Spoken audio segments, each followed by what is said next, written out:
Today's story is gonna be the magic school bus in the time of the dinosaurs.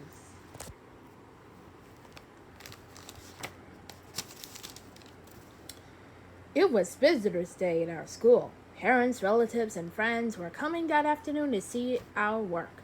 In Miss Frizzle's class, we were making the whole room into dinosaur land.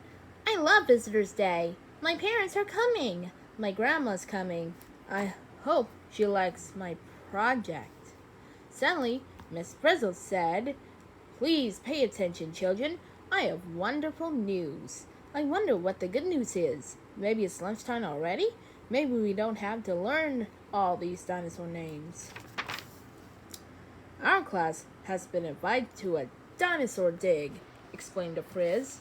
"We'll be leaving right away." As we went out, one kid grabbed a video camera. Others took along modern dinosaurs for good luck. When you have the wackiest teacher in school, you need all the luck you can get. "We're leaving now. I guess Miss Frizzle forgot about Visitors' Day. She never forgot anything before." We couldn't believe we had to get on that rickety old school bus again. Kids held their lucky dinosaurs tight and hoped for the best. "My lucky dinosaur is Tyrannosaurus Rex. My lucky dinosaur is Stegosaurus. My lucky dinosaur is wondering if this old bus will make it." As we roll onto the highway, Miss Frizzle shouted from the driver's seat, We're on our way to fossil country, kids. Who knows what a fossil is? Luckily, we had done our homework. We knew a fossil is anything left from a prehistoric animal or plant.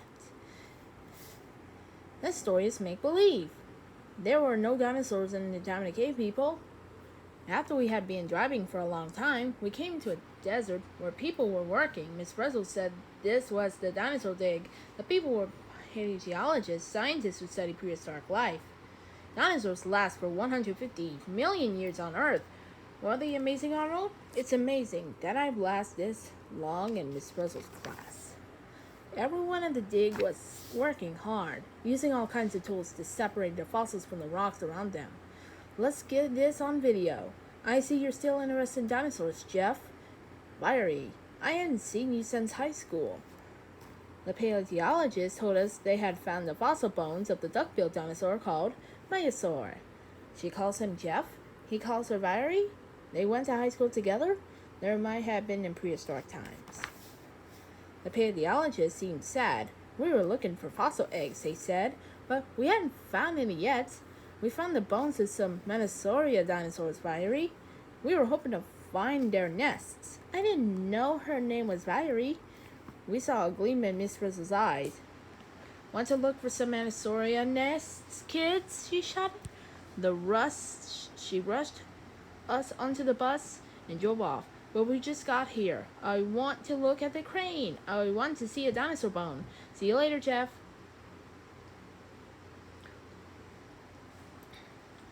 We hadn't gone far when Miss Frizzle stopped the bus. She turned a dial on the dashboard, and the bus began to change. It looked like a giant alarm clock. Miss Frizzle said it was a chime machine. "Now I've seen everything. This bus is getting ridiculous." Menosauria was some of the very last dinosaurs on Earth. The hand on the clock starts moving backward. 1 hour back, 1 day backward. 1 hour back, 1 day back. 1 year back. Outside the windows, the desert were whizzing by. 1,000 years, 1,000,000 years. We're on our way to tiny Menosauria. "Hang on, class," yelled the Frizz. Ring, ring. The alarm went off. We heard Miss Frizz said, "Oops, there's a little machine trouble. We went back too far in time, but it's nothing to worry about." "Nothing to worry about?" "We missed the time of Menosauria by millions of years." We're in the late Jurassic period, the time of the early dinosaurs. "You mean the same place another time? You mean this is what the desert looked like 220 million years ago? Wow, it's a jungle out there." The first one is some dinosaurs that were hunting on the banks of the river. "Their name is Cloviostis," she said. "These early dinosaurs were small and light. The giant dinosaurs did not develop until later. Cloviostis have excellent teeth for eating meat. Their teeth have soft edges like steak knives. Try not to look like a steak." Suddenly, a large reptile rose out of the water and opened its huge mouth. That is not a dinosaur, Miss Frizzle said. It's a plesiosaur, a crocodile-like reptile. The plesiosaur caught a little dinosaur pulling underwater. We wanted to get back on the bus pronto, but Miss Frizzle said we had to learn about terrestrial plant life. We were examining some ferns when Miss Frizzle shouted, "Look at these terrific prosauropods. They were the first dinosaurs to eat plants." I just love terrestrial plants, class. Do you? Do you hear something? You mean those crunchy sounds? Miss Frizzle isn't the only one who loves terrestrial plants. A sudden downpour caught us by surprise, but the dinosaurs were right on eating. We ran for the bus and Frizzle called, "Get ready to go forward and behind, kids." In a tropical forest, rains are frequent and heavy, Arnold. Now she tells me. Jeff will love this video. The last things we saw before we took off were some small furry animals. Miss Frizzle said they were the first mammals. The hand on the clock moved ahead, and a Jurassic rainforest was out of sight. When will you see dinosaur eggs? I don't know. Well, it's 6 million years from now. Let's see if you can find them. Ring, ring. The alarm went off, and we heard Miss Frizzle said, "Oh no, we hadn't stopped too soon. It was late in the Jurassic period, an age of giants." Here are some interesting tree trunks. I don't think so. Notice that sauropod dinosaurs, children, said Miss Frizzle. They were considered impossible to miss. They were the largest land animals that ever lived. 60 million years have passed since we were here last. Look, those sauropods are swallowed their whole food whole. Their teeth are not good for chewing, Phoebe. They swallow stones to grind food in their stomachs. It must take a lot of plants to feed a giant sauropod. Sauropods must spend most of their time eating. What a life. Under a pile of leaves, we found some dinosaur eggs just about to hatch. Nearby, some stegosaurus. Stegosaurs, plant dinosaurs, were eating plants. One of the stegosaurs had a hurt leg. Are they the Metasaur eggs? No, Keisha. Metasaurs did not live in the Jurassic period. They came later, much later. Suddenly, an Allosaurus approached the one of Stegosaurus. Stegosaurus' spiked tail lashed out at Miss Allosaurus in an inch. What will happen next? We held our breath.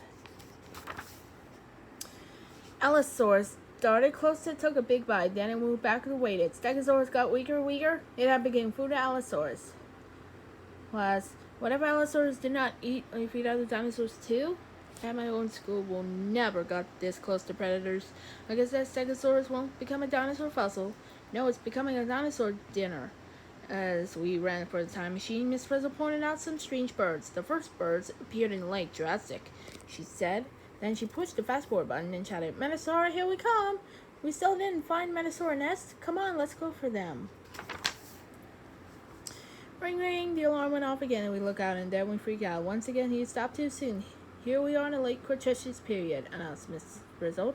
That's the time there was the sea right in the middle of content. We're in the same place 25 million years later. How time flies. That's not how it flies. Out of the windows, enormous sea reptiles went by. Overhead, flying reptiles gilded past, dipping their beaks in the water to catch fish. We were getting a little wet, so the first set the clock ahead again. I'm homesick. I'm seasick. I'm in old school. That bus didn't leak. Can we find a drier time, Miss Frizzle? The sea has dried up the part of the world, class. This is the tiny Metasaura.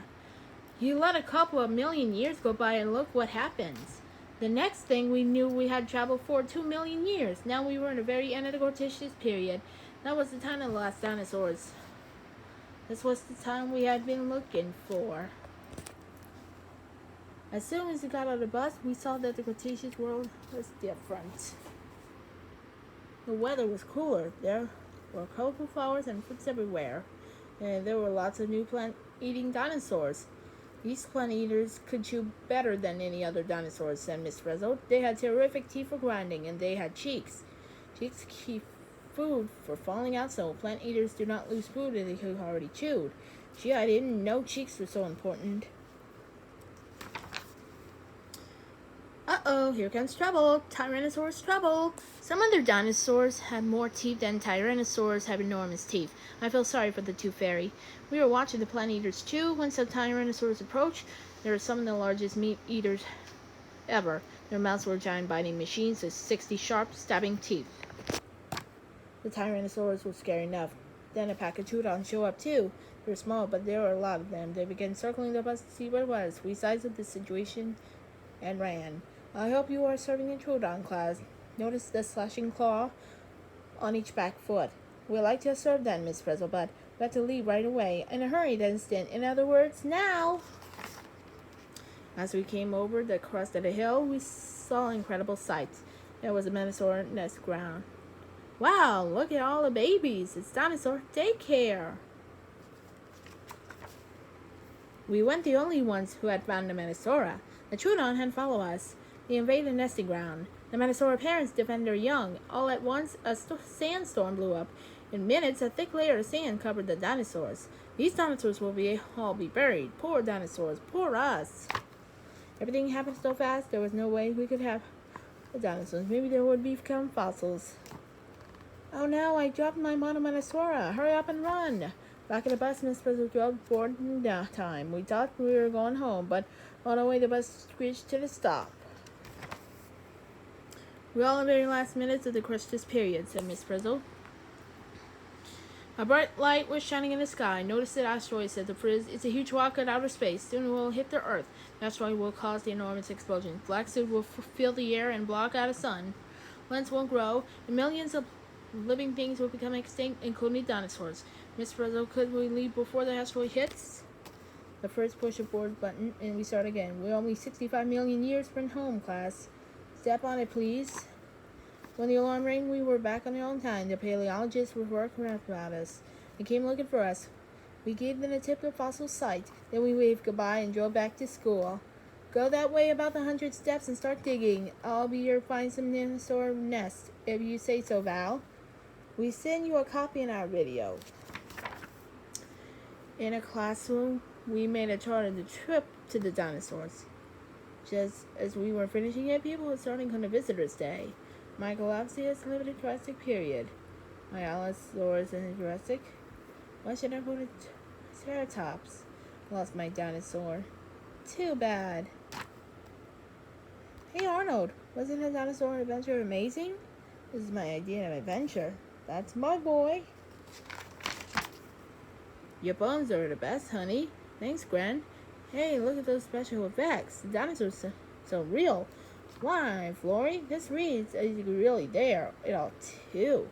The visitors, I mean everything. They had never seen such fabulous projects, such wonderful books, or such incredible video.